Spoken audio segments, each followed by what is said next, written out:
E o irmão Leandro vai trazer a palavra hoje. Você vai pregar aonde hoje, Leandro?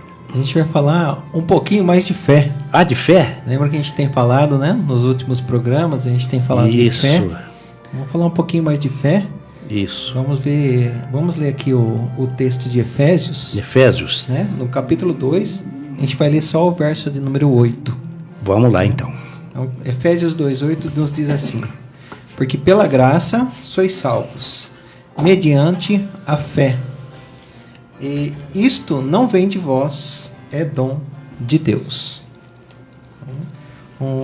Nós estivemos falando aqui nos últimos programas que a fé, né, como o autor de Hebreus ele diz no capítulo 11, no verso 1, que é a esperança das coisas não se veem, né, e a convicção dos fatos que nos são revelados, né?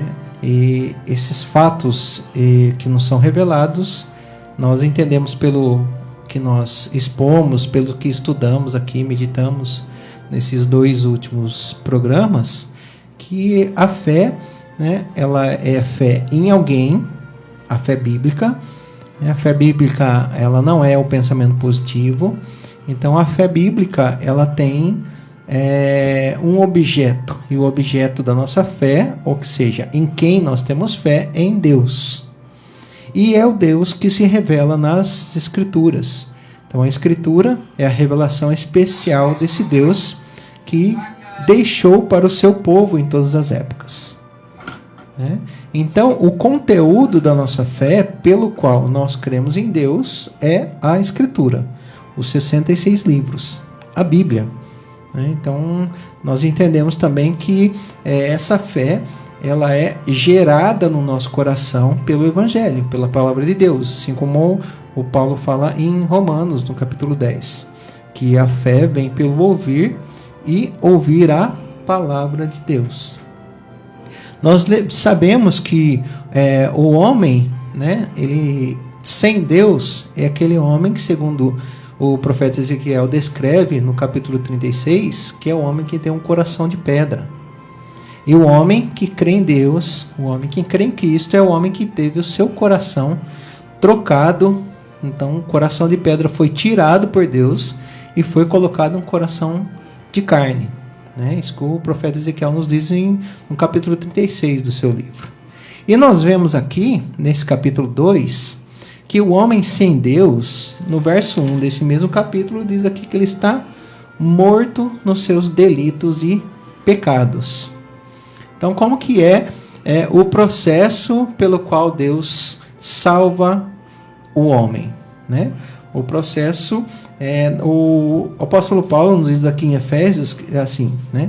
Ele nos deu vida, estando vós nos vossos mortos, nos vossos delitos e pecados.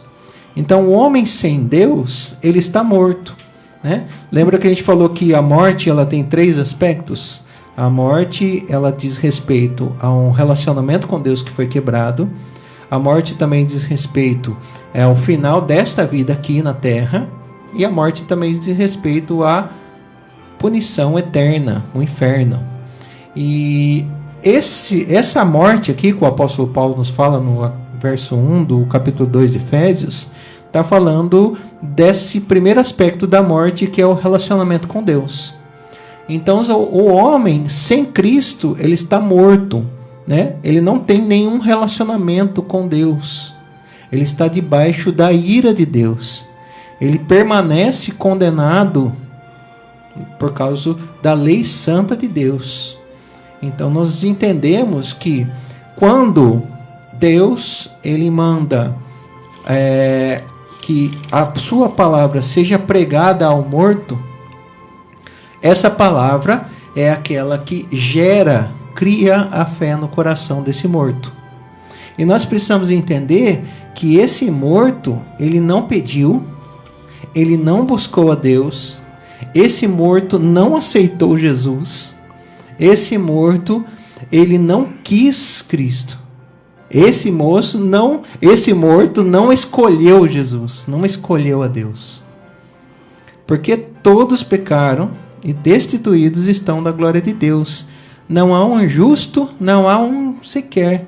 não há quem busque a Deus. É isso que o apóstolo Paulo nos fala em Romanos, no capítulo 3. Portanto, essa fé, ela é gerada pela pregação do Evangelho. E o apóstolo Paulo vai nos dizer aqui, né, no capítulo 1, que essas pessoas, né, são escolhidas antes da fundação do mundo para serem santas e irrepreensíveis perante Ele em amor. Ele vai dizer isso daqui no capítulo 1, no verso 4. Então, essas pessoas que Deus escolheu, são elas que o Evangelho vai gerar vida no seu coração. São elas que vão ter o coração trocado, são elas que nascerão de novo, como Jesus falou para Nicodemos, lá em João capítulo 3. Então, são essas pessoas que estavam mortas nos seus delitos e pecados e que são, então, vivificadas pela palavra de Deus. E o apóstolo Paulo vai nos falar aqui que essas pessoas, no verso 2 do capítulo 2, né, como elas estavam. Ele diz assim: nos quais andastes outrora segundo o curso deste mundo, segundo o príncipe da potestade do ar, do espírito que agora atua nos filhos da desobediência. E ele vai falar dessas pessoas que foram vivificadas aqui no verso 3. Entre os quais também todos nós andamos outrora. Então ele está falando para os crentes, né, que estavam mortos nos seus delitos e pecados, que eram filhos da ira, filhos da desobediência, né, e andavam segundo as inclinações da vossa carne, fazendo a vontade da carne e dos pensamentos. E éramos por natureza filhos da ira, como também os demais. Então a situação do homem, então, ela é antes do Evangelho, antes da salvação, é essa situação aqui. Ele está debaixo da ira de Deus. Então, todos éramos filhos da ira.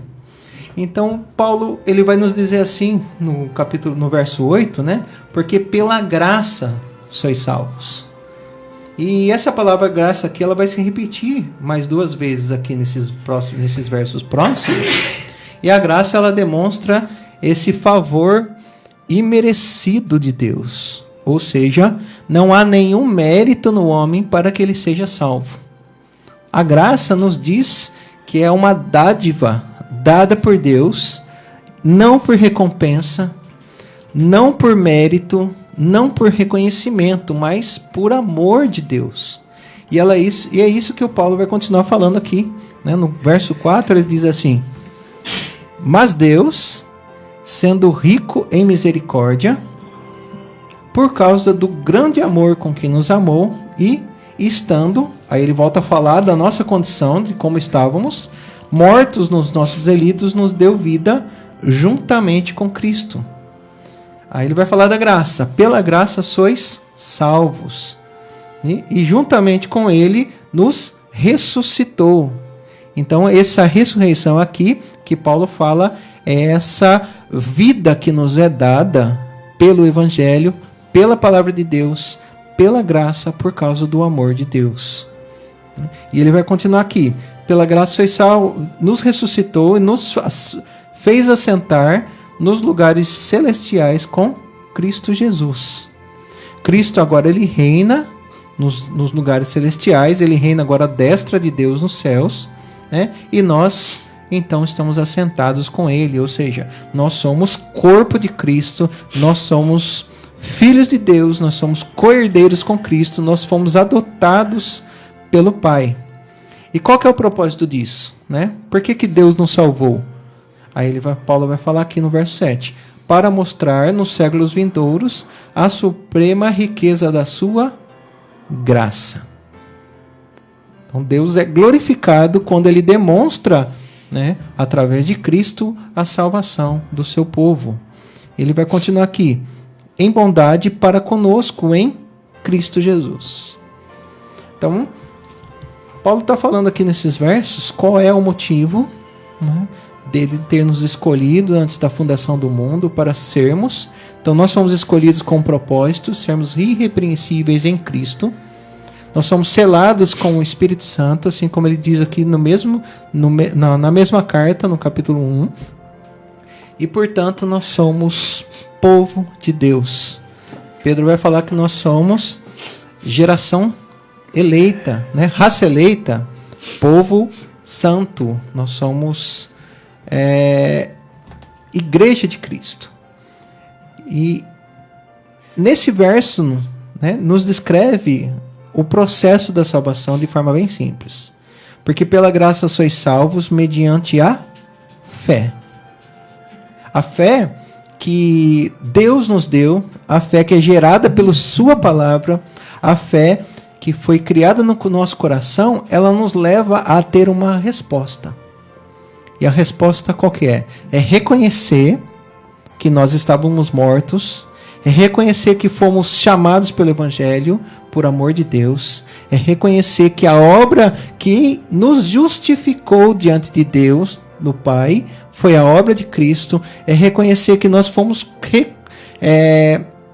convencidos pelo Espírito Santo de Deus, pela verdade e para a verdade, né? E ele continua aqui. Essa fé que é dada por Ele, que é gerada por Ele, essa fé que nos faz responder, nos faz reagir, dizendo: Tu és o nosso Senhor, Tu és o nosso Salvador. Essa fé que vai nos dizer assim, que vai nos fazer receber a Cristo como Senhor e Salvador, como o João fala no capítulo 1, no verso 12, né? Porque aqueles que receberam, aqueles que creram. Então, crer, receber mediante a fé a Cristo, é reconhecer toda a graça de Deus na sua tão grande salvação. E ele vai dizer assim: isto, o que é isto? O que significa a palavra isto? A salvação, a graça mediante a fé. Tudo isto, a graça e a fé, não vem de vós, é dom de Deus. Por quê? Né? Aí ele vai dizer assim: não de obras. O que são as obras nesse texto aqui? São os méritos, é a própria justiça. Então o homem não tem mérito e o homem não tem justiça própria para ser salvo, né? E por que isso? Para que ninguém se glorie. Deus é fiel à sua própria glória e nunca o homem poderá se glorificar em alguma coisa, né? E ele vai dizer assim: pois somos feitura deles, criados em Cristo. Para quê? Para boas obras. Então, a obra que Paulo nos diz aqui não é mérito nosso, mas nós fomos gerados, criados, ressuscitados, vivificados por um propósito. Qual que é o propósito? Para boas obras. Então, as obras aqui são consequência da salvação. Portanto, também não são mérito nosso. É dom de Deus, né? E ele vai confirmar isso daqui, dizendo assim: ó, as quais Deus de antemão preparou para que andássemos nela. Esses 10 versos, então, do capítulo 2 de Efésios, né? Lembrando que Efésios é uma carta muito rica. Efésios foi uma carta que Paulo escreveu quando estava preso em Roma. Efésios ele tem uma divisão muito clara, né? Os 3 primeiros capítulos de Efésios vão falar de uma teologia muito profunda, de um conhecimento de Deus muito profundo. Paulo termina com uma oração e começa o capítulo 4 fazendo uma aplicação pessoal, fazendo uma aplicação para a igreja, fazendo ali uma aplicação pro marido, para a esposa, para o filho, para o trabalhador. E Paulo, então, ele descreve, né, como deve ser a igreja de Cristo nessa carta. Muito breve, mas muito profunda. São, né, apenas 6 capítulos. E nós, nesse capítulo de número 2, do verso 1 ao 10, ele descreve qual era a situação do homem. O verso principal aqui é: mas Deus. O que quer dizer? É a ação de Deus, vontade de Deus, por amor, por misericórdia e para a sua glória. Então isso nos mostra que essa graça né, que gera fé no meu coração, essa fé que é conhecer a Deus, essa fé que é confiar em Deus, essa fé que é obedecer a Deus, essa fé que me leva a esperar em Deus e viver, praticar as boas obras para a sua glória, é essa que a palavra de Deus ela gera no nosso coração. É essa fé que é gerada no nosso coração pela palavra de Deus. Então, a palavra de Deus é esse instrumento maravilhoso que vivifica o morto, que transporta, né, Deus transporta, né, nós do império das trevas para o reino do seu Filho, do Filho do seu amor, como Paulo também descreve em Colossenses capítulo 1, verso 13 e 14. E nós então nos alegramos. Nosso coração se enche de gratidão, nosso coração se enche de felicidade, porque nós reconhecemos o nosso maravilhoso e grandioso Salvador, reconhecendo que nós merecemos dele a sua ira, mas pela sua graça, misericórdia e amor, pela justiça de Cristo, nós fomos agraciados. E, portanto, nós precisamos reconhecer esse tão grandioso Deus, Criador de todo o universo, e compreender que tudo é dele, por ele e para ele. A ele é glória eternamente. Amém. Amém. Maravilha. Palavra do Senhor vem nesse dia falar com certeza a muitos corações que estão ouvindo esta programação. É um dom que vem de Deus, é o fundamento do que não tem explicação, é o escudo de quem crê, não se explica com a razão.